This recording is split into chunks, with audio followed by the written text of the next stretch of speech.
दो प्रकार की उपासना होती है। एक होती है अहम के द्वारा साधनों का अनुष्ठान करते हुए बहुत लंबे समय तक, एक जन्म, दो जन्म, 25 जन्म बीत सकते हैं, अहंकार का समर्पण होना, दृढ़ आश्रय होना साधना के द्वारा। इसमें बहुत जन्म लग सकते हैं, पर इसमें साधक को अपने अहम का विश्वास होता है, अपने साधन का विश्वास होता है, साधन का भरोसा होता है। और ये बड़े खतरे की बात है, क्योंकि संपूर्ण साधन को एक अपराध ही चौपट कर सकता है।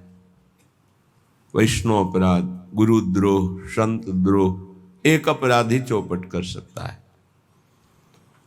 एक है भगवत प्रेमी महात्माओं के संग से पहले ही आश्रय दृढ़ हो जाना, फिर साधन आश्रित होकर करना। ये बहुत कम समय में भगवत साक्षात्कार कराता है। सबसे पहला कार्य भगवत प्रेमी महात्माओं का आश्रय संग, उनके द्वारा सीधे इष्ट का आश्रय होता है। सुरतरु काम धेनु चिंतामणि भगवत रसिक अनन्य अली के, जो अनन्य सहचरी हैं, अनन्य शरणागत हैं, उनके लिए हमारी स्वामिनी किशोरी जी के श्री चरणारविंद कल्प वृक्ष हैं, कामधेनु हैं, चिंतामणि हैं। जो चाहेंगे वो प्राप्त करा देंगे गोरे चरणारविंद। वैसे तो आश्रय ले तो चाह ही मिट जाती है, पर अगर चाह करे तो श्री जी बहुत करुणामयी हैं। इनके चरणों का आश्रय मात्र सब कुछ प्राप्त करा देता है। पर अहंकारी कोई बात समझ में नहीं आएगी, उसको साधन जो 2, 4, 10 माला या जो भी किया, उसको उसका बल होता है। जो आश्रित संत कृपा से हुआ है, खूब भजन होता है, पर उसे भजन बल का आश्रय नहीं, उसे गोरे चरणारविंद का आश्रय है। जैसे हरिवंश महाप्रभु की कृपा से हरिराम व्यास जी को सीधे भगवद आश्रय मिला। बहुत साधन परायण थे, बहुत ग्रंथों का स्वाध्याय किए हुए थे, बहुत तर्क प्रवीण, शास्त्रार्थ में सदैव दिग्विजयी होने वाले। पर जब महाप्रभु की कृपा हुई तो आश्रय तत्व जागृत हुआ। कहाँ? श्याम श्यामा पद कमल संगी सिरनायो, भगवत प्रेमी महात्माओं के चरणों का आश्रय। उससे क्या हुआ कि उनके हृदय में सीधे श्री जी के चरणों का दृढ़ आश्रय हो गया। तो जो नित्य विहार में प्रवेश होता है वो साधन बल से नहीं होता है। नित्य विहार प्रेम तो बहुत उच्च कोटि की प्रेमावस्था है। साधारण भगवत प्रेम में भी यह गुण साधन ते नहीं हुई, तुम्हारी कृपा पाव कोई कोई। कोई कोई इसीलिए शब्द रखा गया है कि अहंकारी आश्रित नहीं हो पाता, उसका अहंकार आश्रय में बाधा पहुंचाता रहता है। और अहंकार मर्दन करने की पूर्ण सामर्थ्य केवल सद्गुरुदेव में है। सद्गुरुदेव की आज्ञा उल्लंघन करके मनमानी आचरण करने वाला कभी कोई लाभ प्राप्त नहीं कर पाया आज तक। वो केवल लगता है, संतोष होता रहता है अहंकार के कारण कि हम ठीक चल रहे हैं। जब आश्रय दृढ़ हो जाता है तब जो निरखत नित्य विहार पुलकित तन रोमावली आनंद नयन सुधार, यह जो कृपा हरिवंश की, ये भगवत रसिक अनन्य अली के, जो लली के चरणारविंद के अनन्य अली हैं, उनको ये रस प्राप्त होता है। अनन्यता, आश्रय, ये दो बहुत जोर की सिद्धि है। अपने इष्ट का अनन्य हो जाना, बड़े महाभागवत हैं सृष्टि में, प्रभु के विविध नाम रूपों के। हम उनके सुख के लिए जय बोलेंगे, पर हमारा हृदय, हमारी जबान, हमारा रोम रोम राधा राधा बोलेगा। वो हमसे कीर्तन करवाना चाहें तो हम राधा राधा ही बोलेंगे, हमारी अनन्यता है। पर ये उपासक में नहीं देखने को मिलता। कोई कितना महान है, पर हमारे श्री जी के गोरे चरणारविंद से बढ़कर है, जिन सी चरणों की महावर की रचना स्वयं अखिल कोटि ब्रह्मांडों के स्वामी प्रभु करते हैं, उन चरणों की हम ठसक वाले हैं। और ऐसे आचार्य की शरण में है कि रसना कटो जो अन रटो, निरखी अन फुटो नयन। केवल गाने के लिए दोहा है क्या? अनन्यता, भगवत रसिक अनन्य अली के, और साधन पक्ष का जीवन भर अनुष्ठान करने वाले महापुरुष के वचन काशी में, चंद्रलोक तक मेरी गति है। चंद्रमंडल नहीं, चंद्रलोक तक। ये जो यहां कहा जाता है चंद्रलोक गए, चंद्रलोक सिद्धों की सामर्थ्य नहीं, यंत्रों की सामर्थ्य नहीं है। एक अंतरिक्ष के किसी एक विभाग में उसे चंद्रलोक मान करके बोला जा रहा है। चंद्रलोक तक पहुंचे, सूर्य के हजारों योजन ऊपर चंद्रलोक है। सूर्य का सानिध्य सह पाना ये केवल भगवान अरुण जी की और हनुमान जी जैसे महापुरुषों की सामर्थ्य, दूसरे की नहीं। भस्म हो जाएंगे। कोई भी यंत्र, कोई भी पांच भौतिक सामर्थ्य नहीं रखता कि सूर्य के तेज के सामने टिक सके। उसके ऊपर चंद्रलोक है। उन्होंने अंतिम समय संत सभा आसपास बैठी थी, तब उन्होंने कहा कि मेरी गति तो चंद्रलोक तक है, पर मुक्त होना मोक्ष पद ये भगवान विश्वनाथ जी के हाथ की बात है। वो कृपा करें तो मोक्ष हो जाए, लेकिन मैं देख रहा हूं इस समय मेरी गति केवल चंद्रलोक तक है। बहुत बड़े साधन परायण महापुरुष की बात कह रहे हैं। साधना की सामर्थ्य नहीं है। साधना किया जाता है असाधन मिटाने के लिए, समय को सार्थक करने के लिए, और प्रियालाल की प्राप्ति होती प्रियालाल की कृपा से। जब उपासक का आशय दृढ़ होता है तब ये बात आती जो हरिराम व्यास जी कह रहे हैं, काहू के बल भजन को, काहू के आचार, व्यास भरोसे कुंवर के सोवत पांव पसार। भरोसा, विश्वास, दृढ़ आश्रय, ये दुर्लभ गति प्रदान करता है। दुर्लभ गति। अहंकारी कितनी साधना करेगा, पर अहंकार उससे ऐसा अपराध करवा देगा, गुरुद्रोह, संत द्रोह, वैष्णव द्रोह, जिससे उसका सब किया कराया चौपट और दुर्गति पक्की। इसीलिए गुरु सेवा तज करें जबान, यह है अधर्म यह है सब हानि। सेवक जी महाराज ऐसे नहीं लिख रहे हैं। भगवत रसिक अनन्य अली की अनन्यता। गीता जी में श्री भगवान बहुत बार अनन्यता की बात कह रहे हैं। सिद्धांत विचार लीला में ध्रुवदास जी कह रहे, जो अनन्य भयोता को भाग कहा कहिए। आराध्य देव की अनन्यता और दृढ़ आश्रय बहुत बड़ी उपलब्धि है, सिद्धि है। कितने ऐसे वैष्णव उपासक हैं जिनकी केवल फल में बुद्धि रहती है। इनको अपने घर ले जाए, इनको खवा दे तो हमें ये फल मिलेगा, इनको ऐसा करे तो ये हमें लाभ मिलेगा।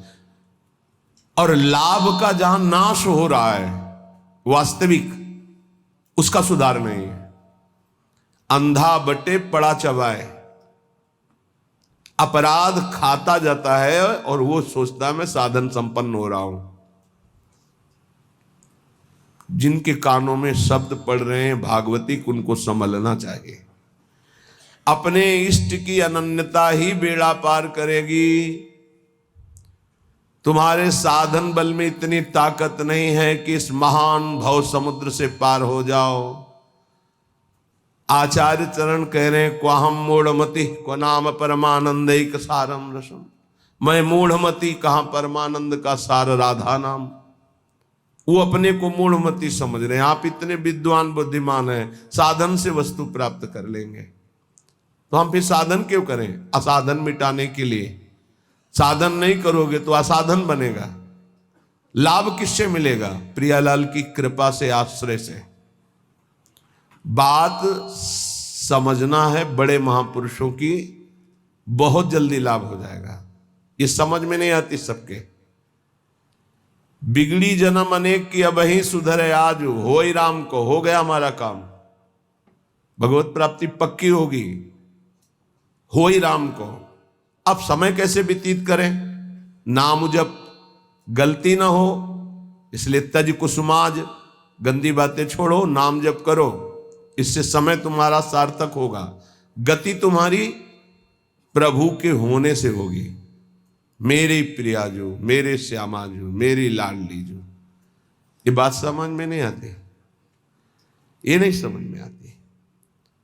दान पुण्य समझ में आएगा, तीर्थ स्नान, परिक्रमा, साधु सेवा, ये समझ में आएगा, क्योंकि इससे मुझे लाभ मिल रहा है। क्या? अहम को सुख मिल रहा है। मैं प्रति महीने इतना देता हूं, मैं प्रति महीने ये दान करता हूं, मैं ये करता हूं, ये करता हूं। ये हुआ अंधा बटा, और अहंकार रूपी पड़ा चबा रहा है, तुम्हारी समझ में नहीं आ रहा। खाली हाथ मलिनता की मलिनता बनी रहेगी। जिनको कृपा का परिचय मिला वो कह रहे सबे अंग गुणहीन हो। देख लो, नित्य विहार रस की रचना करने वाले महापुरुष कह रहे हैं, जो सर्वोपरि रस के ज्ञाता हैं, वो कह रहे हैं सबे अंग गुणहीन हो, ताको जतन न कोई, एक किशोरी कृपाते, जो कछ होई सो होई। समस्त साधनों से हीन हूं, कोई देवी संपदा का कोई गुणाभिमान नहीं। कैसे महापुरुष हैं? सबे अंग गुणहीन। मुझ हीन की गति तो केवल लाडली जू है, लाडली जू की कृपा है बस। सो कृपाति सुलभ नहीं, ताको कौन उपाय, चरण शरण हरिवंश की सहज ही बन्यो बना। वो भी कृपा ऐसे सुलभ नहीं होती किशोरी जी की।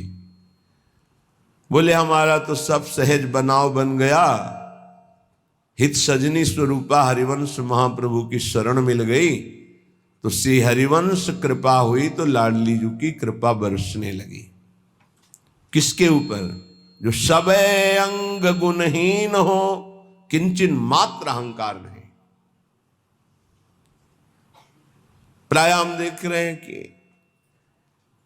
अहंकार की धरा में जिससे अहंकार पुष्ट हो, वो कार्य करने में सुख मिल रहा है अंतःकरण को। ध्यान से देखिएगा तो आपको परिचय मिल जाएगा। मैं ये कर रहा हूं, मैं ये करूंगा, मैंने इतना जपा, मैं इतना जपूंगा, ये अहम अंदर जो है वो सुखानुभूति दे रहा है, वो साधना की। और महान प्रेम रस प्राप्ति के लिए साधन सुख का नहीं, आश्रय सुख का रसास्वादन होता है। साधन तो आश्रित से ऐसा होता है कि अहंकारी से हो ही नहीं सकता है। 5 मिनट में जो आश्रित का भजन होगा, वो 5 घंटे अहंकारी करे तो भी नहीं पहुंच सकता। आर्त भाव से, द्रवित हृदय से 5 मिनट तन्मय होकर जो उसका भजन हुआ, उसकी बराबरी अहंकारी 5 घंटे क्या 5 दिन करे तो बराबरी नहीं कर सकता। आश्रय समझ पा रहे हो? भगवत कृपा से तो समझ लीजिए, हृदय से आश्रय। समय व्यतीत करने के लिए नाम जप। हम आश्रित हैं, इसके लिए पवित्र रहना अनिवार्य है। तो कोई हमसे गंदी बात, गंदी क्रिया, गंदी सोच, गंदे लोगों का संग न बन जाए, ये सावधानी। तब जाके उपासक के हृदय में भगवदानंद स्फुरित होता है। ये सब बहिर्मुख अपनी केवल अहंकार की वृत्ति को पुष्ट करके साधना का अहम रख करके परम पद प्राप्त करना कदापि नहीं। अंतर्मुख होकर देखो, कृपा के बिना एक क्षण भी तुम नाम जप नहीं कर सकते। कृपा आपके ऊपर है, उस कृपा की बलिहारी नहीं जा रहे और अहम को पुष्ट कर रहे हो। बहुत सावधानी, अंदर का विषय, अगर इसे सुधारोगे नहीं तो बहुत लंबा समय चला जाएगा, बहुत लंबा समय। बाहरी वेश परिवर्तन से, बाहरी स्थान परिवर्तन से कोई फर्क नहीं पड़ता मन में, अहंकार में, दोषों में। जब तक हमारा चिंतन परिवर्तित नहीं होगा तब तक बात नहीं बनेगी। अहम युक्त चिंतन मूढ़ता को धारण करता है। मूढ़ पुरुष कभी परम पद का अधिकारी नहीं होता। दैन्य भाव प्रियाजू को अत्यंत प्रिय है और ये अहम नष्ट होकर दैन्य आना केवल गुरु कृपा से होता है। एक है, उनको बस शरणागति के बाद एक ही उपदेश कि तुम जितना दान पुण्य करते हो सब बंद कर दो, यमुना जी में फेंक दो या ऐसी जगह दे दो कोई तुम्हारी तरफ देखे ना, कोई तुम्हें बाद में धन्यवाद न दे ऐसा, और नमक रोटी खाओ, भजन करो, श्री जी मिल जाएंगे। पर वो सम्मान प्रिय जीवन तो हमको ये बर्दाश्त नहीं हो। और सार्वभौम सत्संग हो रहा किसी व्यक्ति के लिए नहीं, वो तुम्हारे अंदर की कमजोरी को दूर कर रहा है, उस कमजोरी को मार रहा है जो तुम्हारे भजन को खा रहा है, तुम्हारे भजन को छीण कर रहा है। पर वह अहंकारी चोरों को संभाल के हृदय में रखता है और सत मार्ग की वृत्ति से दूर हो जाता है। वो समझ नहीं पाता, वो संत वाणी को, गुरु वाणी को अपना विरोधी समझता है और अपने विरोधी काम, क्रोध, अहंकार, मोह, मद इनको मित्र समझता है और इनको बचाने के लिए सत्संग रूपी प्रहार से बचा जाता है। नहीं, इतने प्यारे इन दोषों को हम कैसे निकाल सकते हैं? सत्संग छोड़ देंगे, सामने आना छोड़ देंगे, लेकिन भगवत प्रदत्त बुद्धि के द्वारा विकारों को छोड़ दें, ऐसा कैसे हो सकता है? यही दुर्गति जीव की है। भगवान की तरफ ते सब बानक बन गया, मानव देह वृंदावन आ जाना, रसिकों से शरणागत होकर दीक्षा ले लेना, साधन पद्धति का ज्ञान करा देना, पर उनको कुछ नहीं। हाथी का स्नान सब हुआ, हाथी स्नान किया, सूंड से रज लिया, फिर ऊपर सब डाल लिया, क्या हुआ? चाहे जितना निर्मल करो, अहंकारी अपने आप को मलिन रखना ही अच्छा समझता है। देह भाव वाले जनों का संग कभी नहीं करना चाहिए। इनके संग से केवल दुख, अशांति यही प्राप्त होती है।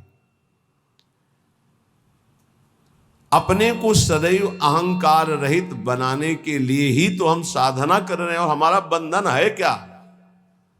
हमारा बंधन क्या है? संस्कृत मूल सूल प्रद नाना, सकल सुखदायक अभिमाना। ये अहंकार ही तो बंधन है। और यही मिटाने के लिए जब हम गुरु शरण में होते हैं, जब अहंकार पर घन चलता है, भाग पड़ते हैं। अहंकार पर चोट नहीं होनी चाहिए। फिर मिटाना किसको था? साधना किसकी थी? इसलिए उपासक सावधान। श्रीपाद प्रबोधानंद जी कह रहे हैं, भ्रातस्ते किमु निश्चयेन विदितः स्वस्यांत कालः किमु त्वं जानासि महामनुं बलवतो मृत्युर्गतिस्तंभने मृत्युस्तत्करणं प्रतीक्षत इति त्वं वेत्सि किं वा यतो बारंबारमसंक एव चलसे वृंदावनादन्यतः। भ्रातस ते किम निश्चयन विदितः स्वस्यांत कालः किम। ए भाई, क्या तुम जान गए हो कि तुम्हारा मृत्यु का समय कब है? तुम निश्चित जानते हो? तो उत्तर आएगा नहीं, नहीं जानता। तो फिर तुम बलवान मृत्यु की रोकने की गति क्यों नहीं प्राप्त कर रहे? जहां तुम्हें मृत्यु छू न सके ऐसी स्थिति में क्यों नहीं पहुंचना चाहते हो? क्यों बार बार जन्मना मरना पसंद करते हो? अर्थात इस भयावह दुखालय संसार से तुम मुक्त होने का उपाय क्यों नहीं कर लेते हो? तुम्हें पता है एक दिन मृत्यु आएगी, उस दिन का मुझे पता नहीं। हे भाई, तू बलवान मृत्यु को रोकने का उपाय क्यों नहीं कर रहा? क्या उपाय? रोकने का क्या उपाय? हमारी जो शरीर से तन्मयता है, तन्मयता हट जाए और प्रभु में तन्मयता हो जाए, तो जैसे सांप ने आक्रमण किया, कपड़ा उतार के फेंक दिया, वो उसी को काट रहा है, मेरे ऊपर कोई फर्क नहीं पड़ा। ऐसे ही हमारा कपड़ा है ये स्थूल देह, केवल स्थूल देह पर प्रहार होता है मृत्यु का। सूक्ष्म देह कारण और जीवात्मा ये पुनः नए शरीर को धारण करते हैं, स्थूल छूटता रहता है। श्रीपाद कह रहे हैं जब तुम्हें अपनी मृत्यु का पता नहीं हो, मरोगे, तो तुम उपाय क्यों ऐसा नहीं कर लेते जिससे मृत्यु तुम्हें स्पर्श न कर पावे? जब तुम्हारी मृत्यु होगी तो तुम्हारा कुछ नहीं होगा इस मृत्यु लोक का। तो अपनी श्वासें ऐसी जगह क्यों नष्ट कर रहे हो जहां कुछ तुम्हें नहीं मिलेगा? कई बार प्रार्थना की है, मानो आपको एक ऐसे देश भेजा जाए जहां बहुत सब सुविधाएं मिल जाएंगी, खूब भोग भोगो, रुपया पैसा मकान सब, लेकिन वीजा है आपका, उसके तिथि तारीख पूर्ण होने पर आपको तुरंत वापस बुलाया जाएगा। जब वहां से वापस बुलाया जाएगा तो कुछ नहीं, कपड़ा भी उतरा लिया जाएगा। बोलो ऐसे देश में रहना पसंद करोगे जाना? विचार करके देखो, कपड़ा भी उतरा लिया जाएगा, फिर देश से बाहर निकलो। चाहे जितना पुत्र पुत्री परिवार रुपया पैसा गाड़ी घोड़ा मकान सब एकत्रित कर लिया, लेकिन जब उस देश का वीजा खत्म होगा तो कपड़ा भी उतरा लिया जाएगा और आपको भगा दिया जाएगा। बोलो ऐसे देश में रहना पसंद करोगे, राजी रहोगे? सब कोई कहेगा नहीं। तो ऐसे ही देश में तो रह रहे हो, इसी देश में रह रहे हो, इसका नाम मृत्यु लोक है। हर सुविधा, हर विधान, हर आपका किया हुआ संकल्प कार्य सब का सब आपका यहीं रह जाएगा। ये कपड़ा भी उतरा लिया जाएगा, स्थूल शरीर भी यहीं भस्म कर दिया जाता है, इसको भी नहीं ले जा सकते, छोड़, इसको भी छोड़ करके सूक्ष्म शरीर कारण शरीर और जीवात्मा ये पुनः आगे पुनरपि जननम पुनरपि मरणम पुनरपि जननी जठरे शयनम। आप विचार करो कि आप बुद्धिमान हो। यदि परम कृपालु प्रभु का आश्रय लेकर नाम जप नहीं कर रहे और विषय भोगों में, नाना प्रकार की धन संपत्ति में, नाना प्रकार के व्यवहार बढ़ाने में अपना समय नष्ट कर रहे हो, तो तुमको ये ध्यान रखना चाहिए कि तुम इस देश में हो, मृत्यु लोक में हो, जहां से भगाया जाएगा वीजा खत्म होने पर, श्वास पूरी होने पर। तो आपका शरीर भी आपके साथ नहीं होगा, कपड़ा तक उतरा लिया जाएगा। ये शरीर हमारा कपड़ा है, वशांश जीर्णानि यथा विहाय, इसे कपड़ा ही कहा है भगवान ने। क्या बुद्धिमान हो तुम? इतना दिव्य मानव देह मिलने के बाद कमा के क्या जा रहे हो? पाप और पुण्य की पोटरी लेकर फिर वही दुर्गति। इसलिए भाई मृत्यु तुम्हारा इंतजार नहीं कर रही। भाई बेटी का ब्याह रह गया, पूरा कर ले तो हम थोड़ा भी, या थोड़ा अमुक कार्य रह गया, नहीं, तत्काल प्रहार करेगी, बस समय आने दो। चाहे वो पुण्यात्मा हो, चाहे महात्मा हो, चाहे दुरात्मा हो, सबके ऊपर उसका प्रहार होता है। पर महात्मा अपनी स्थिति इतनी ऊंची उठा लेता है कि मृत्यु जनित उसको दुख नहीं होता। जैसे मत वाले हाथी के गले से फूलों की माला कब टूट के गिर गई पता नहीं चलता, ऐसे भगवत प्राप्त महात्मा का शरीर कब छूट गया उसको कोई पता नहीं, क्योंकि वो हर समय जिसमें रमण कर रहा था वो उसी में रमण करता है। शरीर एक स्वप्न की तरह छूट गया। इसलिए मेरी प्रार्थना मान ले भ्रातस, ए भाई, बारंबार असंख्य चल से वृंदावनादन्यतः। वृंदावन, प्रिया प्रीतम, प्रेमी जन, भगवान नाम, इनको तू छोड़कर बार बार अन्य चिंतन करता है, अन्य क्रियाएं करता है, अन्य बातों में मन लगा रहा है। तुझे डर नहीं लग रहा कि तेरी मृत्यु होने वाली है? बहुत भयावह संसार है, बहुत भयावह। चूंकि आपको भुलावे में डाल दिया गया इसलिए आपको ऐसा नहीं लग रहा। यहां प्रति मिनट प्रति सेकंड ऐसे सावधान है जैसे युद्ध क्षेत्र में चारों तरफ से बाण चल रहे हो और वो महारथी अतिरथी वीर अपने को बचाते हुए निकल रहा हो, ऐसे चला जा रहा है। एक एक सेकंड सावधान, नेत्र खुले, हर समय मंत्राकार वृत्ति, कभी भी शरीर छूट सकता है। क्यों? क्योंकि पता है ऐसी स्थिति है। आपको एकदम भुलावे में डाल दिया गया है। आपके पास वो पार्षद नहीं है जो आपको सावधान करे। बड़ी कृपा है जिनको भगवान ने ऐसी बुद्धि दे दी, ऐसी विवेक दे दिया।